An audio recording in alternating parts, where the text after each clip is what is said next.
Party को आगे बढ़ाने में अपनी भूमिका निभाते थे। चाहे वो कचहरी का मामला हो, आप लोग जानते हैं कि आम आदमियों का काम कचहरी में पड़ता है, थानों में पड़ता है, तहसीलों में पड़ता है। तो पार्टी का जो हमारा वर्कर कहीं परेशान होता था तो हम लोग अरुण भाई को सौंपते थे कि जाइए मिलिए और इनकी मदद कीजिए। भाई अगर हमारा कार्य करता है तो उसकी मदद होनी चाहिए, तो उसके लिए हमारे पास सिस्टम चाहिए। हम सत्ता में नहीं थे, मुलायम सिंह जी की सरकार थी, मायावती जी की सरकार थी। अब इस समय तो ऐसे व्यक्ति की सरकार है कि पूरी पृथ्वी कांप रही है, पूरा आसमान गड़गड़ा रहा है, कहने कुछ नहीं है। मैं सिर्फ इतना कहूंगा आप लोगों से कि जब देश की आजादी की लड़ाई शुरू हुई थी तो उसमें इस हिंदुस्तान के सभी जाति धर्म के लोगों ने मिल करके अंग्रेजों से लड़ाई लड़ी थी। उसमें ब्राह्मण भी थे, उसमें क्षत्रिय भी थे, उसमें ओबीसी भी थे, उसमें मुस्लिम भी थे, और सबका इतिहास है। अशफाकुल्ला खां फांसी दी गई, क्यों दी गई? हिंदुस्तान की आजादी के लिए दी गई। चंद्रशेखर आजाद पंडित जी थे, जनेऊ और पिस्टल आप लोगों ने फोटो में देखा होगा, देश के लिए जान कुर्बान कर दी। सरदार भगत सिंह, ऐसे तमाम लोग हैं, नाम गिनाया जाएगा तो हिस्ट्री है पूरी, खत्म नहीं होगा। कहने का मतलब यह है कि इस हिंदुस्तान को अंग्रेजों से आजादी तो कांग्रेस ने दिला दी, लेकिन आज जो गोरे अंग्रेज थे, लेकिन आज जो काले अंग्रेज हमारे सत्ता में आ गए हैं, धर्म की बयार को पैदा कर दिया पूरे देश में। हिंदू मुसलमान, भारत पाकिस्तान, मंदिर मस्जिद, ये वो झूठ बोल करके। अब आप लोगों ने देख लिया 7 साल में, वो कहते हैं 70 साल में कांग्रेस ने देश को लूट लिया, यही तो कहते हैं मोदी जी, अमित शाह जी यही तो कहते हैं, योगी जी यही तो कहते हैं।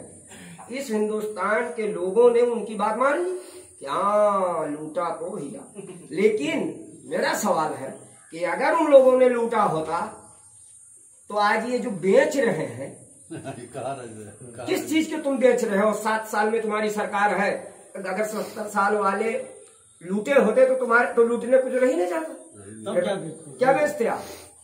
तो कहने का मतलब बात समझने की जरूरत है, जज्बातों में बहने की जरूरत नहीं है। ये छोटे छोटे जो दल हैं हिंदुस्तान में, उत्तर प्रदेश में मायावती जी हैं, मुलायम सिंह जी हैं, बंगाल में चले जाइए ममता जी हैं, और केरल तमिलनाडु में जाइए, छोटे छोटे जो राज्य हैं मेघालय मणिपुर, इसमें लोगों ने अपने, जैसे कचहरी में वकील मुंशी रखता है काम करने के लिए, उसी तरह ये कांग्रेस को रोकने के लिए वहां छोटे छोटे दलों से इनकी साठ गांठ हो गई है कि कांग्रेस की सरकार बनने ना पाए। जहां भाजपा नहीं बनवा पाती है वहां उनको बनवा देती है, यानी उनको असली डर कांग्रेस से है। क्यों है? उसके पीछे कारण है। पंडित जवाहरलाल नेहरू बहुत बड़े घर के आदमी थे, आप जानते हैं।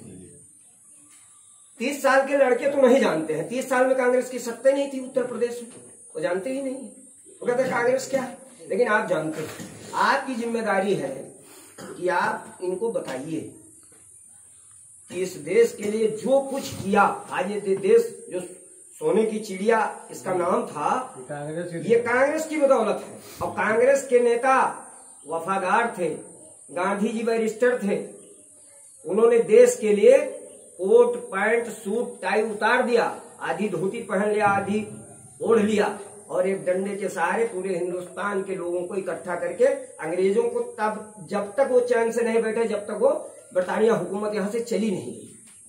आप जानते हैं राहुल जी की इतनी डिग्रियां हैं कि गिनाएंगे तो आदमी गिन नहीं पाएगा, और विश्व के 8वें वो सबसे ब्रिलियंट स्कॉलर हैं। लेकिन भाजपा के लोग उनको क्या कहते हैं? पप्पू, पप्पू बना दिया। सोनिया जी, भाई बड़ा आदमी जो है वो सुल्तानपुर शादी करेगा, वो हो सकता है दूसरे प्रांत में चला जाए। वो नेहरू के खानदान के थे, उन्होंने इटली में शादी कर ली, उनको बताते हो विदेशी। अगर वो विदेशी होती तो राजीव जी की हत्या के बाद वो इटली चली जाती, वो हिंदुस्तान में अपने दोनों बच्चों को लेकर और विधवा बन करके, और वो यहाँ नहीं रहती। इस बात को समझना होगा।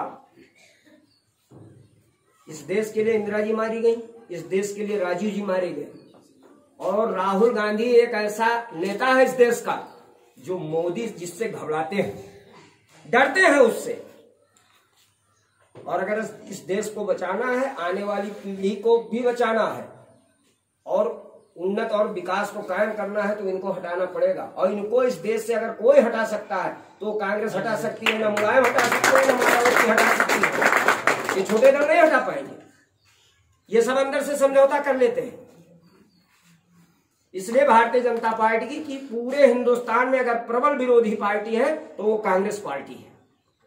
और अगर इनको हटाना है तो सब लोगों को मिलके कंधे से कंधा मिला के भाईचारा बना के जात पात धर्म मजहब को भूल के आने वाली हमारी पीढ़ी क्या करेगी,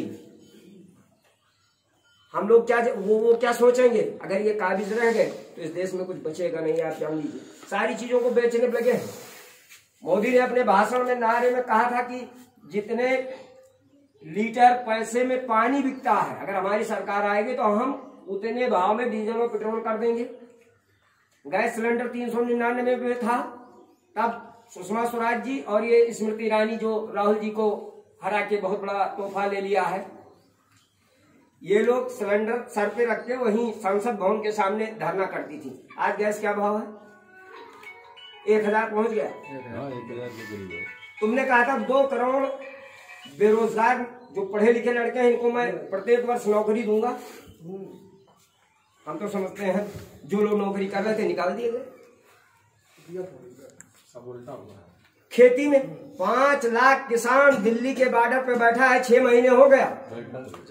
मैं जो बात कह रहा हूं इसको आप भी समझिए। ऐसा नहीं कि मैं कांग्रेस, अगर मैं गलत कहूं तो आप खड़े होकर के इसमें से और बोलिए और हमसे सवाल कीजिए। किसान 5 लाख किसान बैठा हुआ है दिल्ली बॉर्डर पे और वो सरकार से कह रहा है कि माफ कीजिए, ये बिल आप वापस ले लीजिए, हमारे हित में नहीं है, ये अडानी और अंबानी के लिए है। उन्होंने पहले ही गोडाउन बना लिया है, कानून बाद में बनाया है। अब सत्ता है, जबरदस्ती आप बना लेते हो। कांग्रेस ने क्या किया? जब भारतीय जनता पार्टी के 2 सांसद होते थे, अटल जी और एक और कोई, उनका नाम भूल रहा हूं, तो उनको विपक्ष का नेता बनाया जाता था कि अगर हम कोई बात करें, कोई देश के लिए निर्णय करें तो कोई आवाज उठाने वाला भी हो कि नहीं ये आप सही कर रहे हो, गलत कर रहे हो। ये क्या कर रहे हैं? विपक्ष को पैदा ही नहीं होने दे रहे हैं, हमको आपकी आवाज को उठाने नहीं दे रहे हैं। कल हम लोग महंगाई पे, पेट्रोल पंप पे जाकर महंगाई कम करो वहां नारा दे करके प्रदर्शन करना चाहते थे। आज अखबार आप पढ़ लीजिए, आप लोग, अमर उजाला में निकला है, अमर उजाला तो हर जगह आता होगा, दैनिक जागरण आता है। पुलिस ने पूरा छावनी बना दी कांग्रेस भवन को, कहा निकलने नहीं देंगे तुम लोग। बताइए ये क्या है? हम अपनी आवाज नहीं उठा सकते। फिलहाल हम लोग अध्यक्ष वगैरह और सारे लोगों ने तय किया कि लाठी चले चाहे गोली चले हम निकलेंगे। उन्होंने हमको अरेस्ट किया, बंद किया, बाद में उनको छोड़ना पड़ा। खैर, हम ये कहना चाहते हैं कि कांग्रेस पार्टी एक विचारधारा है। हमारी पार्टी में कोई बेईमान नहीं है। ये मोदी केवल प्रचार करके पूरे देश में कि कांग्रेस ने देश को लूट लिया, कांग्रेस ने लोगों को नौकरियां नहीं दी, कांग्रेस ने ये नहीं किया, मतलब झूठा प्रचार पूरे देश में कर दिया। और सबसे बड़ी कामयाबी का उनका जो मकसद था वो ये था कि हिटलर ने कहा था कि अगर जिस देश को बर्बाद करना हो हर धर्म को पनपा दीजिए, अपने आप लड़ाई होती रहेगी। उन्होंने वो जहर बोया। मंदिर मस्जिद, भारत पाकिस्तान, हिंदू मुसलमान, इससे काम नहीं चलेगा। ये मुस्लिम है, मैं ब्राह्मण हूं, ये ओबीसी है, ये दलित है, यही तो है। लेकिन यहाँ हम सब लोग बैठे हैं। लेकिन अगर हम कांग्रेस में हैं तो हम ना ब्राह्मण है, ना ये मुस्लिम है, ना ये ओबीसी है, ना ये दलित है। ये सपा में है तो मुस्लिम है, मैं भाजपा में हूं तो ब्राह्मण हूं। ये अगर मतलब मुलायम सिंह के साथ है या ओबीसी नेता के साथ है तो इनको माना जाएगा, नहीं तो नहीं माना जाएगा। कांग्रेस एक ऐसी पार्टी है कि यहाँ सारे जात धर्म मजहब के लोगों का एक संगम है और सबका बराबरी का दर्जा है। इसमें न कोई कम है न कोई ज्यादा है। हमारे यहाँ सबको समानता और बराबरी का दर्जा दिया गया है। हम किसानों के साथ भी उनकी समस्या होगी तो लड़ेंगे, हम नौजवानों के लिए लड़ेंगे, हम महंगाई के खिलाफ लड़ेंगे, हम भ्रष्टाचार के खिलाफ लड़ेंगे, हम देश के हर उन्नत विकास के लिए कांग्रेस पार्टी लड़ेगी। हम सत्ता में रहे ना रहे, राहुल जी को प्रधानमंत्री बनना होता कोई रोक लेता, सोनिया जी को बनना होता कोई रोक लेता, लेकिन इन लोगों ने जब आवाज उठाया कि सोनिया जी विदेशी हैं, उन्होंने तुरंत कलाम जी उस समय राष्ट्रपति थे, उन्होंने जाके उनसे वार्ता की, उन्होंने कहा आपको प्रधानमंत्री बनने की कोई जरूरत नहीं, ये लोग पूरे देश में आग लगा देंगे, आप किसी दूसरे को बना दीजिए। तो हमारी पार्टी में सबसे विद्वान आदमी जो गवर्नर थे, वित्त मंत्री थे, जिनका रुपए पे दस्तखत है, डॉक्टर मनमोहन सिंह, जो विश्व में सबसे बड़ा इकोनॉमिकल माने जाते हैं, उनको प्रधानमंत्री बनाया। उनको भाजपा वालों ने क्या कहा, मौनी बाबा, मतलब वो कम बोलते, पढ़ा लिखा आदमी कम बोलता है, और जो कम जानकारी होता है वो अपनी बात को कहने के लिए वो जल्दी ज्यादा बोलता है। भाजपा के लोग यही कर रहे हैं, ये आप जान लीजिए। पूरा देश कह रहा है ईवीएम हटा दो, क्यों नहीं हटा रहे? किसान कहता है कि बिल वापस कर लो, क्यों नहीं कर रहे? तुम कह दो नहीं देश के फायदे के लिए। किसान कह रहा है कि हमारे नुकसान के लिए, तो जबरदस्ती तो थोप रहे हो, क्यों थोप रहे हो भाई? अब कांग्रेस किसानों की मदद में खड़ी हो जाती है, तो वो कहते हैं सब पंजाब के किसान हैं, पूरे देश के नहीं है। अब बताइए, इसमें भी वो राजनीति कर रहे हैं। मेरा कहने का मतलब है, अगर इस देश को, इस हिंदुस्तान को बचाना है तो फिर से हम लोग सब मिल करके एक बार कांग्रेस को स्थापित करें। कांग्रेस पार्टी जन जन की पार्टी है, हिंदू, मुसलमान, सिख, ईसाई, बौद्ध, पारसी जितने हैं सबकी पार्टी है। वो एक विचारधारा है, हमारे यहाँ कोई भेदभाव नहीं है। हम लोग सभी लोग एक साथ बैठेंगे, एक साथ खाएंगे, पिएंगे, काम करेंगे और प्रेम भाव रखेंगे आपस में। जो जितना काम करेगा उसको इस हिसाब से भागीदारी मिलेगी। भाई इंदल यादव जिला पंचायत सदस्य हो गए तो इनका कद था कि इनको प्रदेश अध्यक्ष माला पहनावे, तो ये गए। अब अगर ये जिला पंचायत ना होते तब इनको जिले में जिला अध्यक्ष ही माला पहना देता। ये कल विधायक हो जाएंगे, इनको सोनिया जी बुलाएंगी, इनको राहुल जी बुलाएंगे, इनको प्रियंका जी बुलाएंगी, खुद बुलाएंगी कि भाई हमारा कौन विधायक है। तो जब आप सत्ता में होंगे, कांग्रेस के बदौलत आज ये जो गरीबों को अनाज मिल रहा है, ये खास सुरक्षा बिल कांग्रेस लाई थी, इसका नाम बदल दिया मोदी जी ने, प्रधानमंत्री अन्न योजना किया हमने, उसको खत्म करने के लिए एक पर्दा डाल दिया, अब उसका नाम बदल दिया। ये केवल नाम बदल रहे हैं और लोगों को गुमराह कर रहे हैं। इन बातों को समझने की जरूरत है। हमारे जब कांग्रेस के जमाने में जब तेल 60 रुपए में डीजल हो गया और 70 में जब पेट्रोल हो गया तो पूरे देश में हाहाकार मचवा दिया। आज पेट्रोल 100 रुपए में है, डीजल 85 रुपए में है, लेकिन आप सड़क पे इनके खिलाफ बोलने जाएंगे तो पुलिस लाठी बांध लेगी। कांग्रेस के जमाने में ऐसा नहीं होता था। विपक्ष है वो अपनी आवाज उठाए। ये तो तानाशाही है इनकी सरकार में।